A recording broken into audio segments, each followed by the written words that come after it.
Namaku Grisela, dan hari ini aku mau ceritain pengalaman ayah aku terkena teror di Gunung Salak. Oh iya, sebelum cerita aku cuma mau ngasih tahu, aku nggak pernah ke gunung. Terus pas ayah aku ceritain itu, nggak dikasih detail-detail tempat atau pos-pos gitu. Jadi maaf kalau salah atau mungkin ada yang nggak sesuai dengan tempat. Selebihnya ini kejadian nyata yang dialami ayah aku. Berhubung ini cerita pengalaman ayah aku, jadi aku ambil dari sudut pandang ayah. Mei 1990, Gunung Salak. Jadi pagi itu aku lagi ada di das untuk pecinta alam. Terus aku sama beberapa teman-teman aku diajak buat ke situ. Sebenarnya badan aku waktu itu nggak terlalu fit sih, cuma karena menurut aku masih bisa jalan. Ya jadi aku ngikut aja, seperti biasa. Sebelum naik itu di bawah kita rame-rame baca doa dan minta izin ke penghuni gunung. Perjalanan kami ke pos 1 berjalan baik-baik saja. Namun saat di pertengahan jalan menuju pos kedua, salah satu dari teman aku tiba-tiba ngerasa capek banget. Akhirnya kita balik lagi dan memutuskan untuk istirahat di sana untuk sementara. Dan disitulah semuanya dimulai. Saat itu salah satu teman aku yang kecapean tadi akhirnya tidur sebentar karena dia bilang dia benar-benar lemes banget. Terus gak lama tiba-tiba dia meriang dan cerit-cerit. Terus akhirnya dia suruh pulang aja sama salah satu teman aku yang lain. Habis itu ya kita lanjut aja sih. Walaupun salah satu dari teman aku ada yang sempat bilang, kayaknya tadi dia ketempelan deh. Soalnya aku tadi ngelihat ada sesuatu yang ada di belakangnya dia.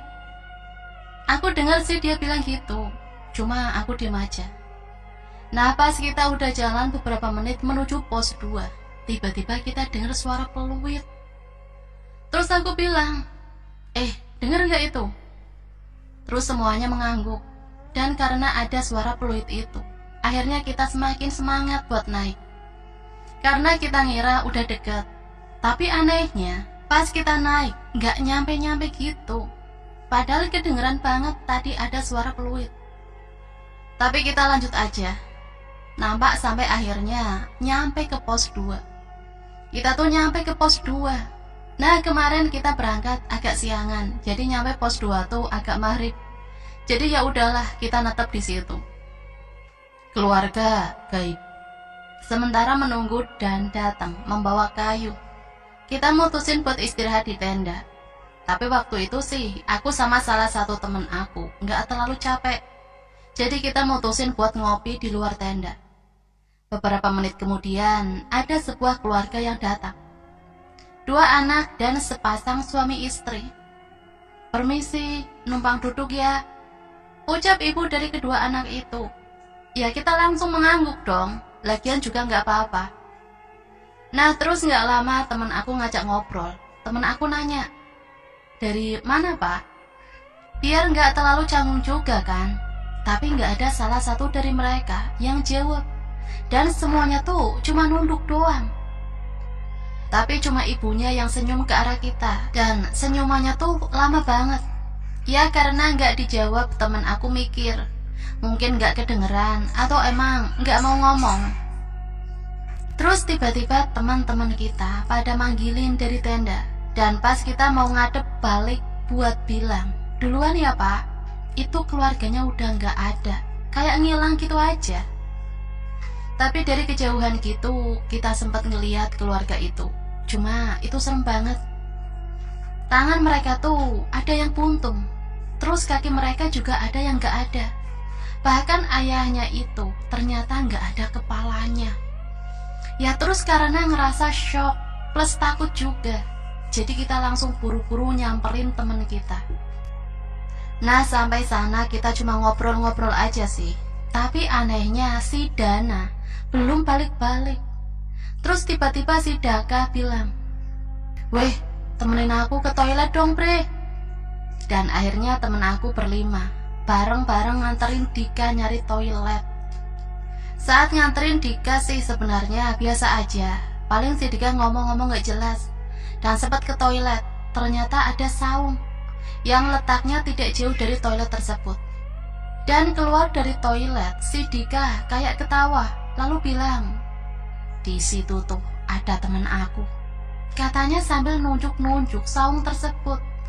Ya aku sama yang lain bingung dong, tapi gara-gara waktu itu gelap banget, jadi kita langsung cabut aja tuh berlima. Nah posisi aku ini tuh paling belakang, pas mereka lagi nanjak buat kembali ke tenda kita. Dan di situ aku nggak tahu apa yang aku lagi pikirin, tapi tiba-tiba aku tuh nengok belakang, lebih tepatnya sih nengok ke arah saung itu. Dan tiba-tiba aku ngeliat cewek tinggi banget, kayak Kunti sih, tapi tingginya 3 meteran. Dan karena aku kaget, aku langsung buru-buru nyusul ke teman aku. Dan sebelum nyampe ke tenda, kita kan ngelewatin hutan-hutan gitu kan. Terus pas aku lagi jalan, aku ngeliat dari mata aku di sebelah kanan ada cewek itu lagi, tapi kali ini dia senyum. Kalian pernah nggak sih lagi lihat ke depan tapi mata kalian juga bisa ngeliat apa yang ada di samping tanpa nengok? Nah aku tuh kayak gitu. Tapi anehnya ini tuh jelas banget dia lagi senyum ke aku. Untungnya sih aku bukan tipe yang penakut banget, jadi ya aku tetap jalan aja. "Weh, kalian sama sekali nggak lihat Dana?" tanya salah satu teman yang saat Dika dan yang lain kembali dari toilet. "Enggak lah, bukannya Dana tuh ke arah sana," ucap Galang sambil menunjuk ke arah lain. "Iya sih," ia mengangguk. "Ini yakin nih nggak ada yang mau nyusul, takutnya kenapa-napa lagi." "Ya juga ya," saut yang lain. "Ya udah deh, aku sama Galang aja, yang lain nunggu aja di sini," ucap Andian secara tiba-tiba. "Lah, kok bawa-bawa aku?" ucap Galang tidak terima. "Udahlah, ayo cepat," Andian memaksa. Akhirnya Galang dan Andian pun segera menyusul Dana yang tak kunjung pulang. "Aduh gila, gimana nih, kau udah muter-muter 3 kali, aku nggak nemu-nemu jalan keluar ya?" ucap Dana panik. Sudah hampir 2 jam ia terus berjalan mencari jalan. Namun anehnya ia tak kunjung menemukan jalan keluar. Untung saja ia membawa sebuah lentera. Walaupun tersesat, setidaknya ada cahaya yang bisa menerangi jalannya. Dana pun mulai panik saat mengetahui bahwa ia kembali melihat pohon yang ia temui berkali-kali. "Lah, ini lagi. Ini halusinasi aku doang atau apa sih?" ucap Danang bingung. Karena kelelahan, Danan pun memutuskan untuk beristirahat sementara. Ia memejamkan matanya sambil berdoa kepada Tuhan. "Ya Allah, kalau memang saya tersesat, saya minta tolong. Tunjukkanlah jalan untuk saya, atau paling tidak, jika memang saya harus mati di sini, saya harap teman-teman saya bisa menemukan jasad saya." Lalu tidak lama, Dana pun kembali melanjutkan jalannya.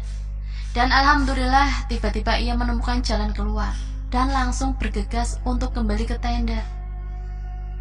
"Aduh, di mana ini ya si Dana?" ucap Galang yang sudah mulai cemas. "Kamu benar-benar yakin kan si Dana tadi kesini?" tanya Andian yang mulai ragu. "Iya benar, aku tuh tadi emang sempat nganterin dia sampai sini." "Andi, Gal!" tiba-tiba seseorang memanggil dari kejauhan. Suaranya bergema dengan keras, sehingga suara tersebut sampai di telinga mereka.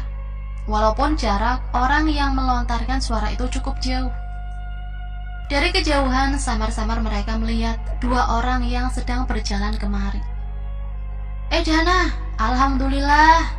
Andian bersujud. "Lah bukannya si Dana tadi kesini cuma sendiri?" tanya Galang sembari menggaruk-garuk kepalanya, kebingungan. "Hah? Emang iya kan? Sama siapa lagi emangnya?" "Lah terus itu siapa?" Andian dan Galang melihat ke arah Dana yang semakin dekat. Dan ternyata benar kata Galang, ada seseorang yang berada di samping Dana. Seorang perempuan berbaju kebaya yang jauh sedikit lebih tinggi darinya. Terus akhirnya Galang bilang, "Dana, lari sekarang dan jangan lihat ke belakang." Dan si Galang malah lari duluan dong, disusul oleh Andian.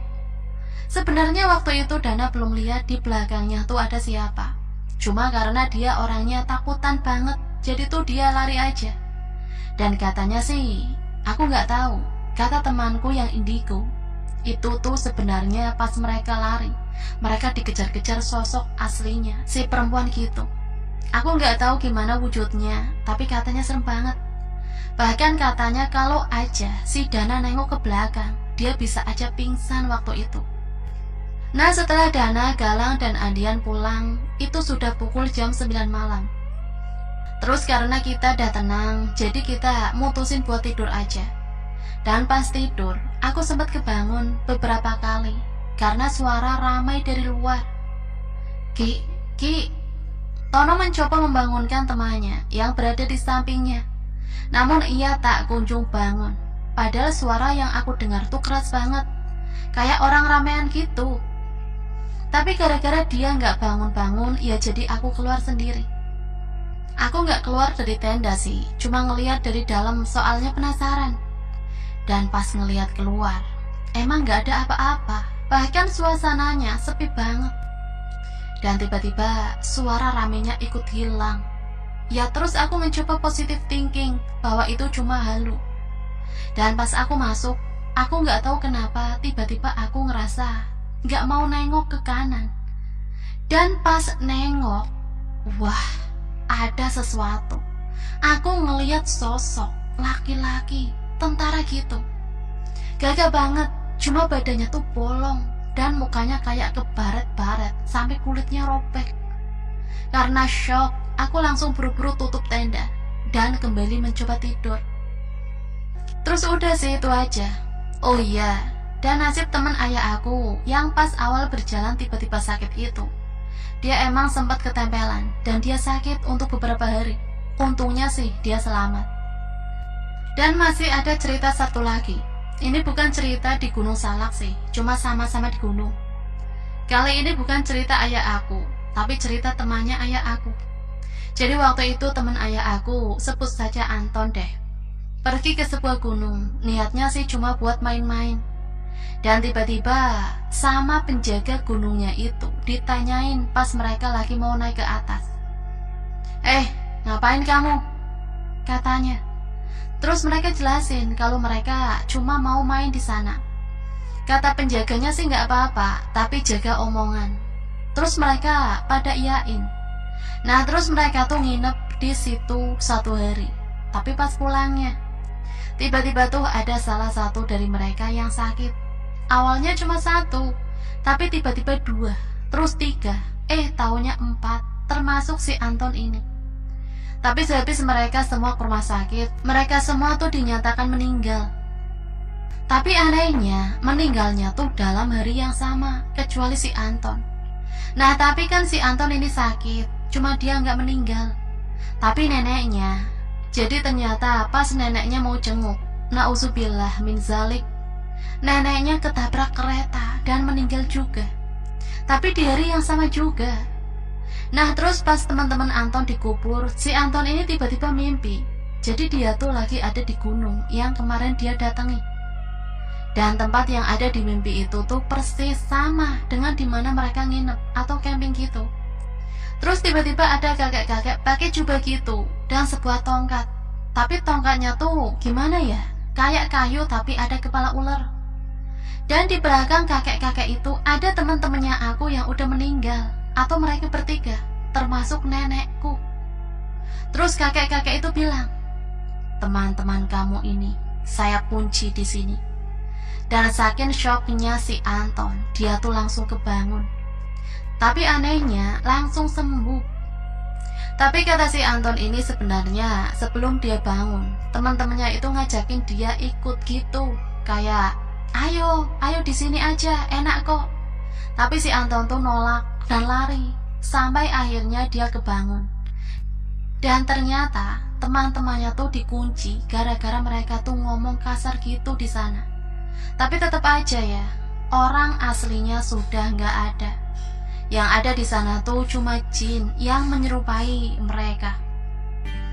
Tapi intinya jaga sikap dimanapun kalian berada, apalagi di gunung. Dan sampai di sini Mimin pamit undur diri. Mohon maaf apabila banyak salah kata. Akhirul kalam, wassalamualaikum warahmatullahi wabarakatuh.